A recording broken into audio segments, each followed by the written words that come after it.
সাতক্ষীরার আশাশুনিতে বিনা চাষের সরিষা আবাদে উজ্জ্বল সম্ভাবনা দেখা দিয়েছে।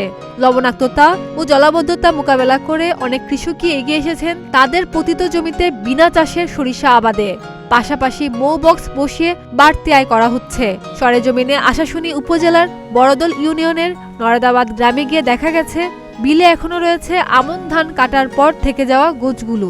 এরই মধ্যে বেড়ে উঠেছে সরিষা গাছ, ফুলে ফুলে ভরে উঠেছে বিলের পর বিল। যদিও এসব সরিষা ক্ষেতের পাশের জমিগুলো পড়ে রয়েছে পতিত অবস্থায়। লবণাক্ততার কারণে এসব জমিতে শুধু আমন মৌসুমে ধান উৎপাদন হয়, এছাড়া বাকি সময়টাতেই পড়ে থাকে জমিগুলো। এই প্রথমবারের মতো কৃষকেরা বেসরকারি উন্নয়ন সংস্থা প্রচেষ্টার পরামর্শে ও সহযোগিতায় বিনা চাষে সরিষা চাষ করছে। এতে প্রায় 3 গুণ লাভ হবে বলে মনে করেন কৃষকেরা। আমাদের এলাকায় ফসল হতো না, কেননা লোন জন্য। এখন আমরা গতবার পরীক্ষা করেছি, এখন ফসলের ভাব একটু ভালো দেখতেছি এবং আমরা ফসল লাগানোর চেষ্টা পাচ্ছি এবং লাগাইছি। এখানে লবণাক্ততার জন্য শুধু ধানের ফসল ছাড়া অন্য কোনো ফসল চাষ করা হয় না। এবছর আমাদের এই উন্নয়ন প্রচেষ্টা সমিতি থেকে শস্য বীজ দেওয়া হয়েছে, তো আমরা চেষ্টা করছি, লাগাইছি। যদি এতে ভালো হয় আর বছর আবারও চেষ্টা করব লাগানোর জন্য। বৃদ্ধি প্লাস আছে, ভিটামিন বৃদ্ধি প্লাস আর ফ্লুভিট আছে আর ইউরিয়া আছে, একসঙ্গে আলটিমা দিয়ে দিচ্ছি। আমন মৌসুমের পর আশাশুনির হাজার হাজার হেক্টর কৃষি জমি লবণাক্ততার কারণে পতিত থাকে।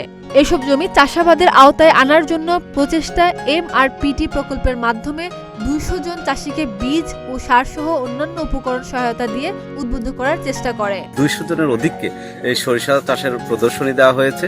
যেহেতু এখানে চাষ করে তারপর সরিষা চাষ করে আসলে সময়টা ওইভাবে মেকআপ হয় না, ব্যাকআপটাও ঠিক মতো পাওয়া যায় না। তো সেই ক্ষেত্রে দেখা যাচ্ছে যে এরা জিরো টিলেজ অর্থাৎ চাষবিহীন আপনার বাড়ির সরিষা 14 এখানে বপন করা হয়েছে, সব বুনে দেওয়া হয়েছে। আগামী বছর এই এলাকায় যে শত শত একর জমি ফিলোল্যান্ড আছে, পড়ে আছে, আমন ধানের পর এরা করে না, তখন গরুর চারণভূমি হিসেবে ব্যবহার করে, সেই জমিগুলো এই সরিষা চাষের আওতায় চলে আসবে। সাতক্ষীরায় সরিষা আবাদের সঙ্গে সঙ্গে মধু উৎপাদনে নজর দিচ্ছে কৃষকেরা।